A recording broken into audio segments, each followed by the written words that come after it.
Donc la cérémonie qui nous réunit ce matin a pour objectif un peu de remettre un appui au CDQ, c'est-à-dire au conseil de quartier, mais également au CDS, au district sanitaire et à la région médicale.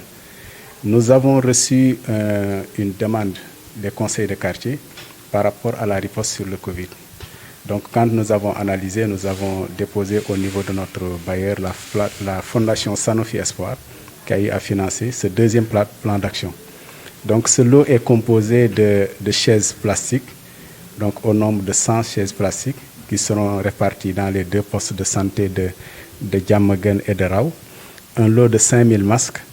également, dont 2000 qui iront au niveau de Rao et 3000 au niveau de Diamaguène. Un lot de 380 flacons de gel. Également un lot de masques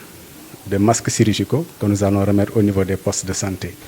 Il y a également pour accompagner les comités d'alerte et de veille avec les CDQ, un appui institutionnel donc, qui est remis même au niveau des deux conseils de quartier, le conseil de quartier de Rao, de Diamaguène HLM et le conseil de quartier de Léona. Et pour faciliter le suivi et la coordination, nous avons également pensé à donner un appui financier au district sanitaire donc de Saint-Louis, donc qui va également faire une supervision de l'ensemble de ces activités au niveau des zones, mais également au niveau de la région médicale qui coiffe tout ce qui est activité de santé dans la région de Saint-Louis. Donc ce projet a un coût global de 4 800 000, donc qui est financé de façon express, parce que nous l'appelons même Covid Express, qui n'est pas l'objectif de première de la plateforme Rawal ak Jàmm. Parce que disons que ce sont ces activités de prévention qui nous permettent quand même de limiter la propagation. Parce que l'objectif vraiment, c'est faire de sorte que de bouter le coronavirus hors du Sénégal. Et pour que ça puisse être réussi, il nous faut quand même des actions de cette envergure. En tout cas, nous remercions la plateforme Rawal ak Jàmm pour cette action qui est d'une grandeur exceptionnelle pour les populations de Saint-Louis. Et nous exhortons aussi les destinataires, les bénéficiaires quand même de ces actions à une utilisation quand même efficiente des ressources qui ont été données par la plateforme pour que quand même le district sanitaire puisse atteindre ses objectifs de limiter la propagation. Parce que quand même nous avons vu que dans les semaines passées et dans le mois passé qu'il y avait une forte transmission au niveau quand même du district sanitaire de Saint-Louis. Et maintenant, cette action, à travers ces actions-là, que nous quand même pouvons parvenir vraiment à freiner la propagation de la pandémie. En tout cas, merci à la plateforme. Donc li ñu fi dajale tey dafa am benn ndimbal boo xam ne moom lañ jël muy suñu contribution si wàllu xeex bi ñuy xeex mbas mi,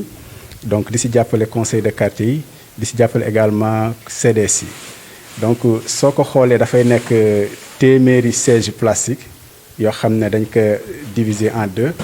Juróom fukk yi dafay dem si poste de santé bu Raw, juróom fukk yi dafay dem si poste de santé wu Diamaguène. si biir loolu tamit conseil de quartier yi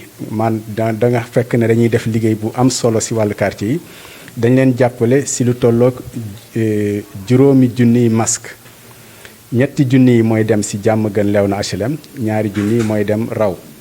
si poste de santé yi dañ leen jàppale si ay masques chirurgicaux ak ay masques FFP2, mais également ay gel. conseil de quartier yi tamit jàppale nañ leen si wàllu koom,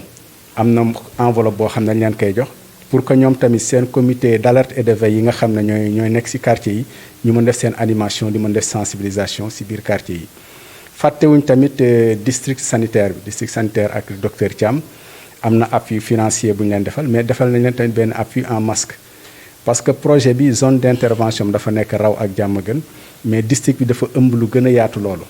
donc li nga xam ne dañ koy def au niveau communautaire jox nañ leen benn appui 300 masques en tissu lavable yoo xam ne ñoom tamit suñuy génn nañ ko mën a joxe si yeneen zone yi nga xam ne moom la ñuy def. donc si tënk suñ seetee projet bi nekk na si coût globalu 4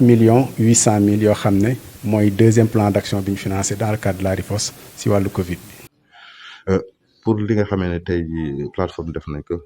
nekk na loo xamee ni du action bu njëkk bu ñuy def ak district sanitaire depuis que ñu ngi fii vraiment ñu ngi liggéey ak district ci ay action yu bëri donc lii tey jii dafa dooleeku ci li nga xamee ne rek moom la doon def parce que ñëpp xam nañ ni bi Covid bi ñëwee